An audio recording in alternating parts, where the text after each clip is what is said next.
This is officially the trade deadline edition of Warriors Plus Minus. I know the urgency, the magic, the chemistry. It's all happening. As Patrick McCall walks I was gonna by. say, I was waiting for you to say something. This is Marcus Thompson with Tim Kawakami. We are at the Warriors facility. Right outside the practice court with actual players. Full disclosure. Walking back and forth. Full disclosure, we were supposed to get a player. But I think Oklahoma City took their will to talk to the media. So it's just me and Tim, but we've got something to talk about. Lots to talk about. Tomorrow is the NBA trade deadline, and for the first time in years, the Warriors look like they could really use a trade. Yeah, right? When's the last time? Yeah, right? I can't remember when I've thought in a while when I thought, geez, maybe they should make a move. Like, let's see, they got things they have to improve.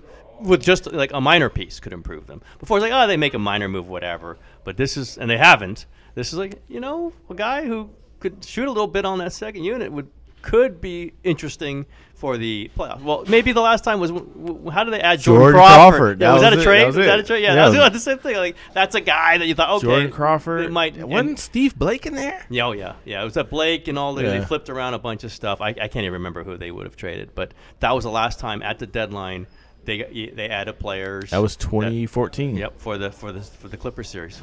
Yep. 2014 playoffs. Mark Jackson. Jordan Crawford. He went off in that Game 7, right? Yes, he did. Yes, he did. So I'm going to throw out some names, and you tell me if you think they'll be a good fit. Okay. This one's probably my fave. Tyreke Evans. Yeah, I've grown more thinking that would be a fit as the days go on. But I don't think they're going to get him because I don't think they got enough to give up. But I think a guy who could create his own shot and hit threes and is 6'5", that would be a nice second unit. If he was happy with it, if he understood that it could increase his value because he's going to be a free agent, he's a former Bob Myers client. He's not the Kerr offense type, right? He's not the move the ball, cut, screen. But that's not what they need. They don't really need the opposite they need of a guy that. who can give them this. Nick Young isn't that, although they thought he might be, and he's not giving them anything like that. And so maybe a guy can go hunt his own shot who wants to take the shot. They just need a guy who wants to take the shot on that second unit. And they don't really have that except for one guy, it's Clay, and he's not getting great shots. So I think that guy would fit Tyreke Evans. I just don't think they can get him. They can't. This is going to be a recurring theme. It's going to take the number one pick to get him, yeah. And they're not giving up the number one pick. And if someone else bids their number one, which is going to be higher than the Warriors, which is practically the Warriors' number one pick is a high second round pick. I was telling the coach today that they should just start tanking. Let's just make your pick more valuable. This is silly that you're going to be drafting 30th. Try to get that 16th pick. I mean, side note, is it? I mean, they want a pick, right? But 30, you're locked in for 4 years. Why not? But they want that. Well, they want that because you're locked in. It costs certainty, with a player, and they feel like they've gotten McCaw and Bell later. They can do even better. We'll see. It does not look like they're going to move that pick, and if they don't move that pick, I don't know what they're going to get. I just don't. We'll go another name. I happen to think Marco Bellinelli would be a great fit. Big contract. You'd have to put Nick Young into the deal. They'd have to want Patrick McCaw. You'd have to probably put your one because he's a pretty decent player. Atlanta Hawks are stripping down. I don't think they're going to put the number one in, though. I think that would be the problem for them because they're just renting Bellinelli. He's not going to play for him next year. And I don't think they think they're good enough this year where they can get through with this without putting that number one pick in because they know they need cost certainty out of good players once all these other contracts really start kicking in. What about Avery Bradley? Yeah. Avery Bradley would be really. All of these guys aren't going to go for a number one pick. Exactly, and McCaw and whatever. I'm not sure Bradley fits perfectly because of the cost, and I'm not sure he's a defensive-minded player, which is good, but is that what you need with that second unit? I think, listen, would they play him if he was on this team? You betcha they'd play him. And it looked like they could have used him last night. They could use him last night. They could use him anytime. He could go, if Westbrook's getting off even on Clay, then you have him go guard. Yeah, absolutely. It's just he's a value that they don't have enough to add up to get to him, and that's a team and a consultant that may not be in love with trading him to the Warriors. So they don't want him to go to another team that's going. They might play in the playoffs for sure. Like you can imagine him going to Oklahoma City, but if they were smart, yeah. I just don't see the Warriors. That's one guy I really don't see the Warriors having enough ammunition to get. He would be fine. I don't think he's the exact fit, but he's just another good player. Then that's at the point, and they could use another good player on that second unit. Yeah, is McCaw behind me? By the way? No, it was Steve Kerr. It was Kerr, but I think Bradley, against the Warriors, he seems to shoot better.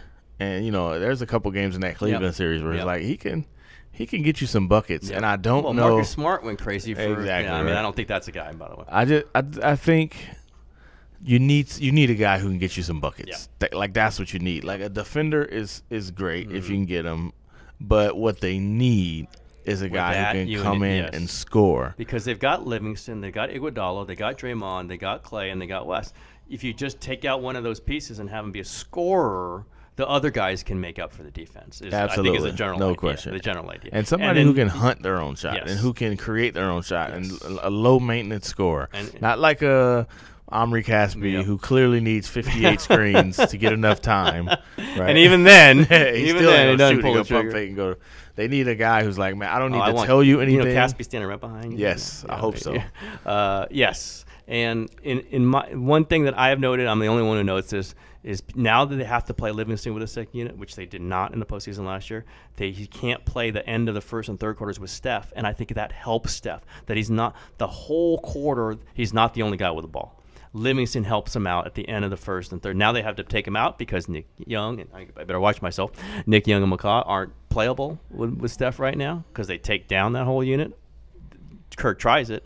So you can need Livingston with the second quarter, fourth quarter unit, and that just takes him out of, and that kind of limits his effectiveness. It might be worth it to just put him with Steph anyway, because he always does that. It was Barbosa. Yep. I think Steph likes that. Yeah, Steph likes that. You might as well just do it because in a way that Nick Young and McCaw don't. And that's what they're getting. That's who they're having to throw out there. It's another ball handler. So speaking of which, side note, I did talk to Caspi about the shooting. What is I just asked him, I was like, how have you only taken 18 shots and you've 18 threes and you've made half of them? But he was saying it was very interesting, and this is where he's not new to the league. He was saying it's hard for him to just come in and hoist threes, and you've got to have a certain switch. He did reference. He's like Nick Young has it, where you can just come in and shoot. And he's like, the way he was taught basketball is you start inside and you work your way out to three. And he's got to kind of train his brain to think like, I'm just coming and hoist, just shoot it. But his confidence isn't there right off the bat. Yep. But the problem is, dude, you got 2 minutes and maybe two shots. Exactly. Right? Or else he's not like he's locking down somebody on the right? other side. Like, we'll give him extra minutes. Yeah, because it's not like you get 15 minutes. We're running the offense through Caspi here. It's interesting, weird thing is they literally just need him to shoot threes. Just everything else is fine. Shoot threes, make threes, and he's not playable. McCaw is not playable to some extent. They're playing Nick Young, even though he's weak at everything else, because he can make threes. It's just weird. He'll at least shoot them. Yeah, he'll at least get them up. This is an all-around team that loves all-around play, has all these all-around players. But what do they need right now? Somebody just step out there and shoot threes. These are players that I don't love. I've ripped them, like Marcus Thornton or whoever. Your guys. Ramon Sessions, who's just a shooter. But I'm not saying any of those guys the Warriors are going to take. But that kind of player on an elevated level, they sure could use that. They really could use that. They just don't have anybody doing that right now, even though they thought they were adding two of them with Nick Young and Caspi, and it just hasn't happened consistently. I wonder what it would take for them to get Lou Williams. They just re-signed. You see that? Yeah, 3 years, 24. Right, it's done. That is over. By the way, that's right, because they just. If Nick Young, if Lou Williams, who's having an incredible year, is only worth $8 million a year, what are these upcoming free agents going to get? Nobody's getting money. Nothing. They're getting nothing. Nobody's getting money. They're getting the biannual. There's going to be a splurge for somebody. Again, Patrick McCaw walking back and forth here. I'm going to watch. What is Patrick McCaw going to get on a restricted free agent market? Which is why you keep him. Yeah, which is why they are going to keep him. If this is an anomaly year, and if he looks like a guy last year for $5 million, now you've got a deal. Yeah, but they're not going to give him $5 million. No, he's going to get $4 million. Remember, we were talking about does he get $8 million? I know. Well, from the beginning, what was I saying then? By the way, you were saying 12. No, I was saying what are people talking about? What are they talking about? You were saying 12. Is there anything that would make you think J.R. Smith would be good on this team? Well, yeah. I mean, I could theoretically see it, but he can't shoot anymore, which is a slight problem because that's all he does. Right? He can't shoot anymore. I don't know how you possibly could say, gee, it'd be perfect on this team. No, I wouldn't. I think he's got how much more on his contract? He's not young. LeBron really worked all those dudes to get new deals. Tristan Thompson. No, I would. Hey. I was actually thinking, let's see, Kevin Love. Would Kevin Love be a fit on? No. But it did streak through my mind. That's if he's got a broken hand too, though, so you probably wouldn't trade for him. A guy who I think would, he probably fits in the same mode as Avery Bradley, or it's like you probably don't need him, but if you got him, he would definitely play. Kenton Bazemore. Yeah. Oh yeah, and they know him. Yeah. And I think number 30 likes him a little bit. But he might shoot you out again. I mean, he's crazy that way. So they could use that athleticism. You saw the other team was way more athletic than them last night. They could use the length, but I don't know that that's a guy you're going to throw with that second unit. He would be an interesting play with those guys. And what's he making? Like 9, 10? Oh yeah, he's got like at least $35 million left on his deal. No way. They're not doing anything like that. Because there's somebody they want in the future. I'm trying to think who it is. There's somebody. Someone might have written about. Yeah, I'm sure. LeBron. That's what it is. I mean, look. Last night never looked more like. Yeah, they need Anthony Davis. Yes, this is why. There's exactly somebody who gets some different kinds of. They shots. looked like we kind of got to get Anthony Davis. They play the same way, and this is a little bit like Lacob was talking about to me a month and a half ago. It's like they've been playing the same way for 3+ years now, and it doesn't always last that you play the same way with the same players, and sometimes it just gets exaggerated, and they just really play that way, and they don't have any versatility. They could use a guy who plays different, and that's the guy that, it could be different. It could be Paul Millsap. It could be some other guy. The ultimate target, though, is a guy who can do both things, shoot outside, shoot inside, and that's Anthony Davis. What do you think about Greg Monroe, who was moved? Yeah. I know he fits in your category of guys you don't like. I do not like him. Yeah. But the one thing he can do is get you buckets inside. He can, but he's going to give them right back. And also you have to stop the offense. And he was clearly available. Yeah. They're not going to add another limited center. They got again. I better watch my back here. They got enough of those. And at some point, Zaza's just going to power slam me out here. I have a feeling. And he's a limited center who stops the ball, frankly. To get those buckets, he's got to isolate, and that's what they're not going to. The whole offense is built on not doing that. That's why they have the centers they have. None of them need to touch the ball. None of them. So, no, I would not say Greg Monroe. The big man who I think would be good, like obviously Anthony Davis is your center if you get him. But I think Kyle O'Quinn would be great. Supposedly on this team. They were. Did you start that rumor, by the way? Is that the one you started? Because he just got traded. Supposedly they were interested in him. I don't. That's the guy that I thought they should have went and got. But if you're going to get a center. How many centers are they going to have on the roster? You probably got to make. You got to trade 3 of them to get him. you got to give up a couple. They still have too many. You had to give up a couple. They got Jordan Bell. I think if you put him on this roster, he ends up your starting center. Yeah, probably. But what do you have to give up to get him? You're giving up a first round. I mean, it's just one of those things where it never made sense because they've got all these centers who they're just trying to get something out of.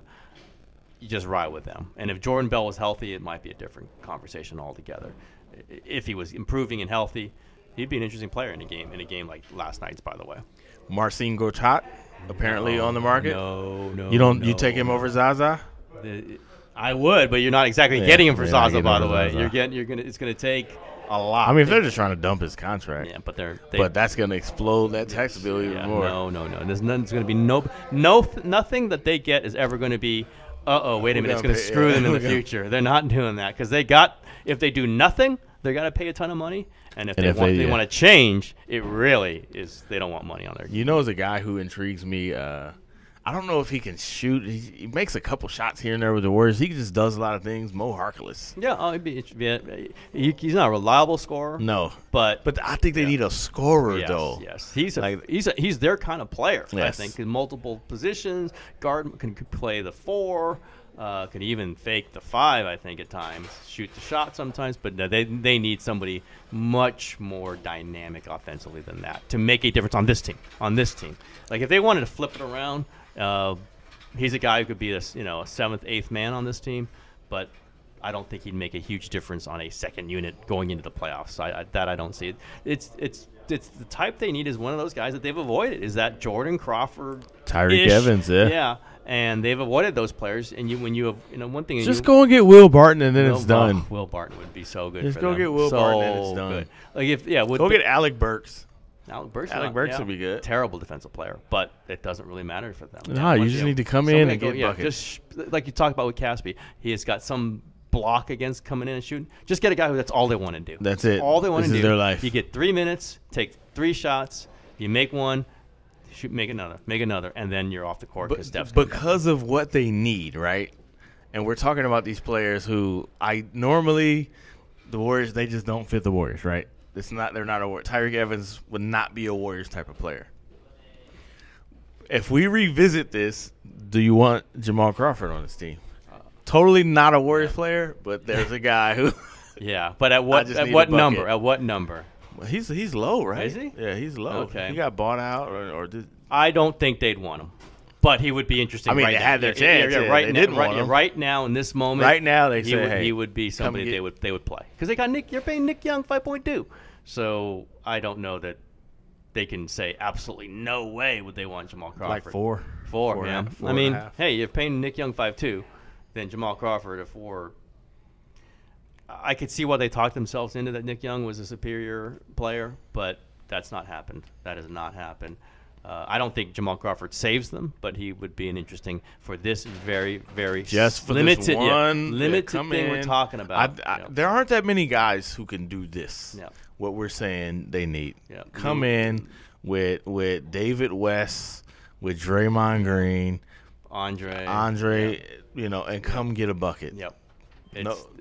No strings attached. No, we're not going to do a bunch of work, and you're not going to get and that also, many you've minutes. got Durant and Steph on the bench looking at you. I think that puts some pressure on some guys. It's like, hey, you got these 2 MVPs sitting there. You're coming in there while they're out. We know it puts pressure when you're on the court with them. Yes. Right. We've seen it. We can see it.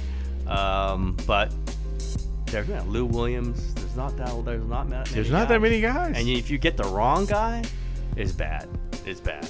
We're going to take a quick break to talk about our friends over at SeatGeek. Buying tickets to sports and concerts can be complicated and confusing, but there is a better way to buy with SeatGeek. SeatGeek is the smartest, easiest way to get tickets to every type of live event.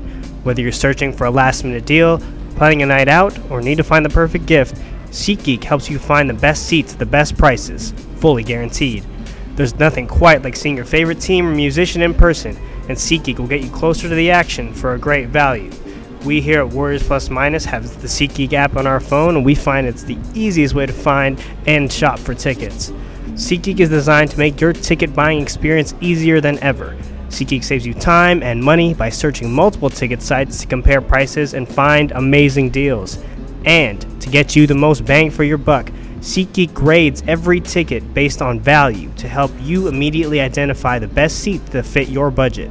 Plus, every purchase is fully guaranteed, so you can shop for tickets on SeatGeek with confidence. Make SeatGeek your go-to app for finding the best deals on every type of ticket, from sports, concerts, comedy, theater. Best of all, our listeners get $20 off their first SeatGeek purchase. Just download the SeatGeek app and enter promo code PLUS today. That's promo code PLUS, P-L-U-S, for $20 off your first SeatGeek purchase. So, Marcus is nodding to people. I'm nervous that I got Bob Myers standing over my shoulder. Trust me, if somebody walks by and I'm thinking I'm going to bait you into the question to rip them. That's why when you started, there's Petra McCall walking out. He's going to say something right now. And then you say, I'm just going to wait. So tell me, what are your true thoughts about Zaza? What do you really think about I'm going to look that way just so you can know he's behind you. Now, we've seen this a lot. I see it in comments popping up. Won't they just go get Monta? Yeah. That's just go get Monta. Save the day. No. Just go get Monta. No. There's a reason why he's not in the league right now. There's just a reason. Go get Monta. He's not even in China. He's just out. He's just out. I don't know. That's not the guy they're going to get. That's not the Mr. Biographer of Steph Curry. Would Steph Curry approve of that one? Oh yeah, he would. Okay? He would. Okay. He would. I mean, who would he not approve of? Really, it's like 3 dudes. One of them, Oklahoma City. Yeah, right. But it's like, I don't think. I don't think Westbrook might be the one guy who's like, nah. Like there would have to be some kind of. Yeah, that's not gonna something be. From Westbrook, and he's never gonna give it, which means no, it will never be. No. Yeah, but I think Monta, you probably be like, hey, he probably actually like it, because like, it's role reversal. Come on, you try to kill me, and that's my first training camp. Man. Yeah, sure, I'll welcome you into my kingdom. Yeah. Remember, you didn't welcome me. I'll welcome you. No Monta Ellis. Andres Biedrins, I think, could be a key. Biedrins can't be a key. Tony Allen. You can't shoot. Can't shoot. I mean, just I would never think of him, but watching how Westbrook just blew by every single person, and Patrick McCaw hasn't been able to guard like we thought he would be able to. That wasn't just man-to-man defense. That was screens. No question. All the stuff. The overall defense has to get better. They're not. This is a team that won a series by not guarding Tony Allen.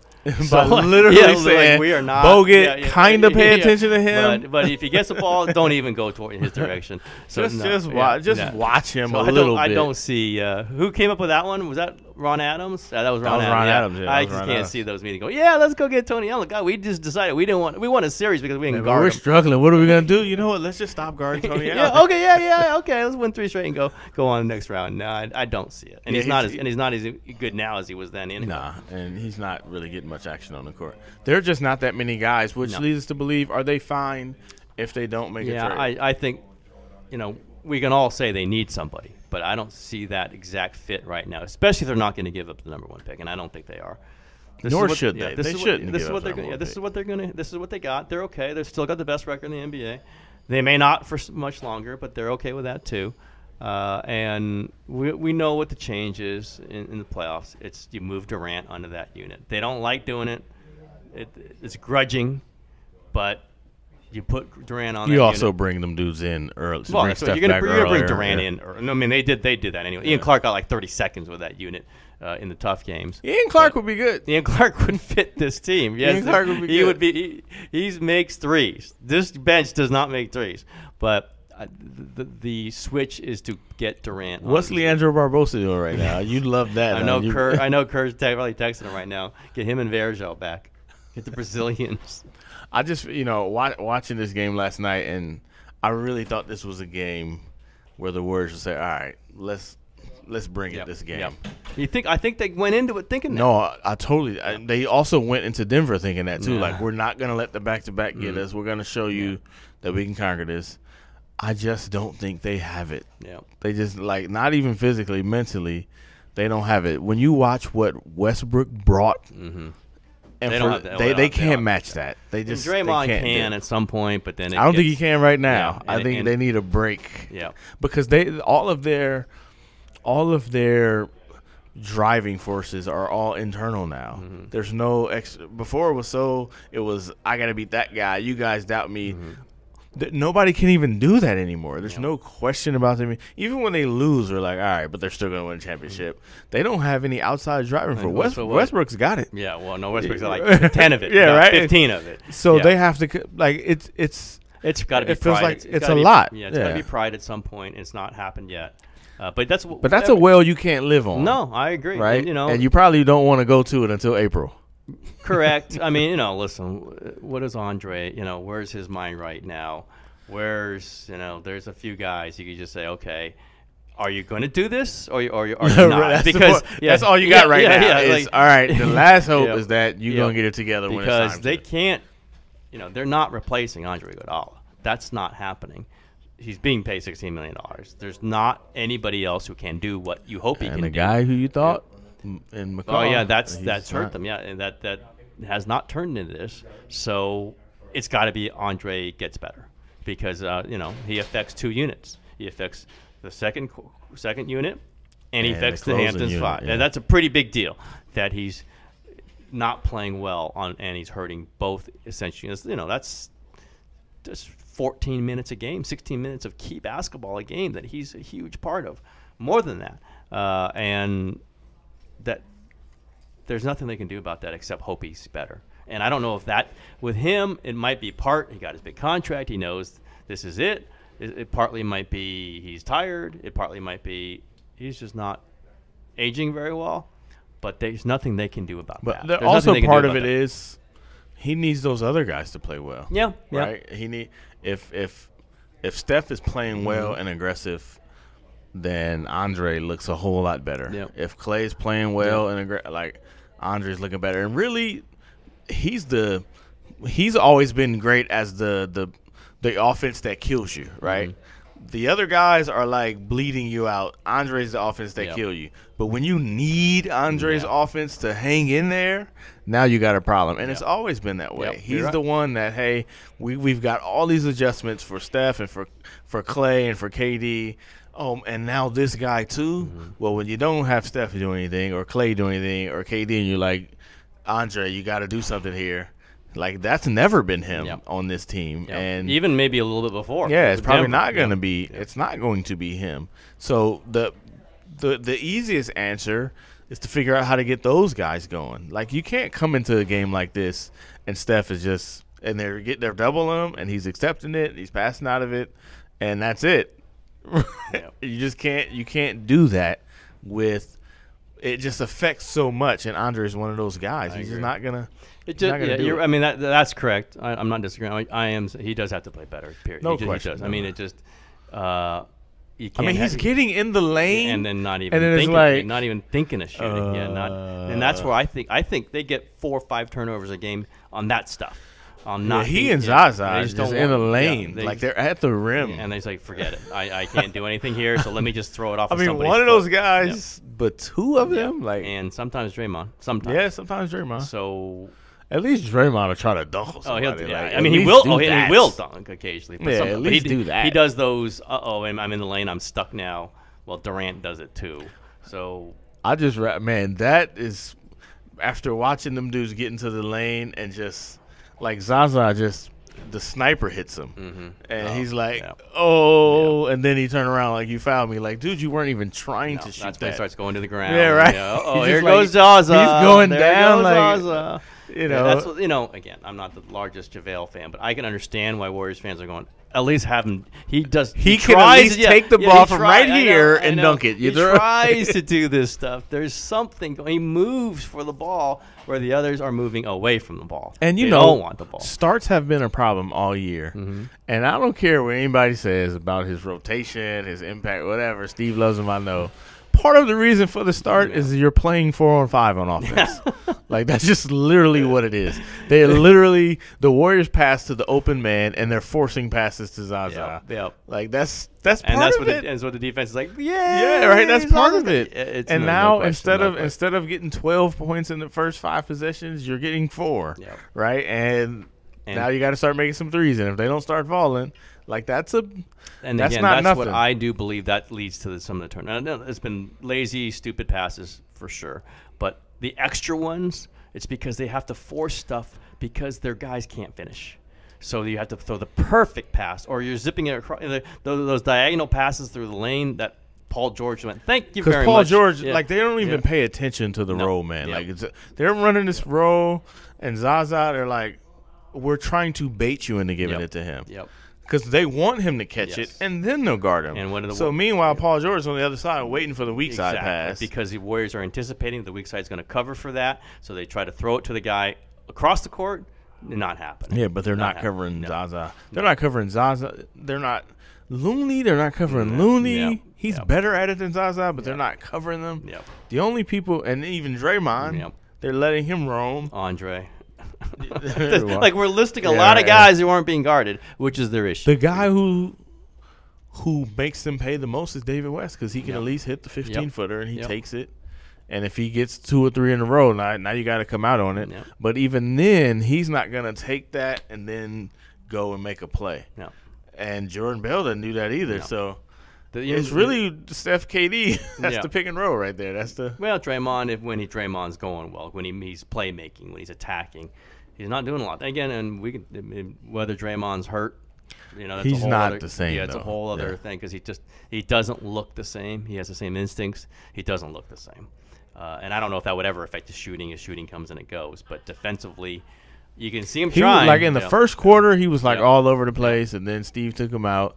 But you can tell it's like he has to say, all right, Draymond, let's go. Mm-hmm. And then let's build this up. But there's a limited pool there now of, all right, let's dominate. Yep. Before it was just, let's do it. This is what we do. Here we go. Draymond. Now it's like, all right, let's go. Yeah. And I got to summon this energy. And also sometimes he summons the energy. He brings it, and there's no one else there with him. Yes. Like usually in the past years, Draymond gets it up, everybody's coming with him. Now. Yeah, he blocks that mellow shot, and then Durant hits the three, and it's like, okay, here they go. And then, no. And then nothing from Steph, nothing from Clay. Yep. Steph was passive last night. There's no question. He was passive. But I don't know why he and Steve does that. Like, they're just content with him. All right, you're going to draw the double, you're going to pass. The other defense is saying, Steph, please pass the ball. Yep. And you guys are saying it, too. Like, we're going to run our offense. Like, no, don't. Let him get going first, make a few shots, and now that double, right? Now they're going to be a little frantic. They don't know what to do. Well, the other thing is you want to get in transition, and they're not stopping. And they're not. And you know what? They don't push the ball. Nah. Well, they've been throwing it ahead so much, like crazily, and lose it. I think they're trying not to do that crazy throw-ahead pass right now. I mean, just dribble with some urgency. Push it. Like, Clay walks it up. KD walks it up. It's just like, stop walking the ball up and just go. I don't think they just have that comfort in the open court. Nothing's just really also flowing. Who speeds him up? Iguodala. Iguodala does speed him up. He tries. It's not the same. If you speed it up and the guy can't finish, that's just go dunk it. Yeah, but I don't know. Just go dunk it. We'll see. Just go dunk it. So one of the things that I was talking to Clay last night, one of the things he said was like, man, we're in a rut. Did you ever file a column, by the way? Man, it's up. It's live. Okay, it's already cranking. Okay. He said, I was up at 6 o'clock in the morning looking for it. He said, this is what we do. Yeah. Like, wow. Like, we've done all this. This is what you do? No, they win. Like, they perform in the playoffs. They show up. Mm-hmm. I got it felt like he was saying, why is everybody overreacting? Yeah. Is there something to it? Like, have they earned some benefit of the doubt here? I think if it stops now, yes. I think if it stops after the break. Yeah, but they tank the next 2 games. I mean, 3 games they got left? I don't know. I think they got a ton of games left still before the break. But if they draw the line and come back and then get back the number 1 seed, then, whatever. This is what they have done. But they have never lost quite like this, where they've dropped games throughout the season. They've never been super this season. They've been good. They've never been super. So you have that already. Like, wait a minute, they're dropping games at home that they shouldn't be dropping. And then you have big games too. Yeah, games they get up for. Oklahoma City. I'm certainly not writing them off. You're not writing them off. This is a little different though. I mean, this is potentially a team that's worn down. And do you know when they're going to not be worn down? You don't. And do they know? They don't. So there's a chance if they flip that switch in April, the lights might not come on. Yeah, or come in a limited way. So they're staggering through the second round. If they get Oklahoma City in the second round, it's going to be a long series. And they stagger through that, and they get the Houston in the third, and they stagger through that. They're going to be right for the picking. So we don't know. Or they go 16-2 in the playoffs, and we're like, they play us back this podcast, and they make fun of us. Patrick McCaw, MVP of the finals. But we don't know. So you can't just say, oh, absolutely we know that this is not a big deal. I will say if they get through this and then win 10-1, like we always think they're going to, then, yeah, they have the right to say that, but they don't know for sure because it hasn't been like this. Where what we've always said, when there's a game you underline, when there's a game you talk about, they win that game. They don't care about those games. And that hasn't happened anymore. That hasn't happened That do it for them anymore. Oklahoma City and Houston know that for sure. They're underlining these games, and they're winning them. Warriors have not. All right, that'll do it. Warriors plus minus. We did not get snuck up on by any Warriors about to be traded. They know better. Yeah, they're a little afraid of us. All right, see you.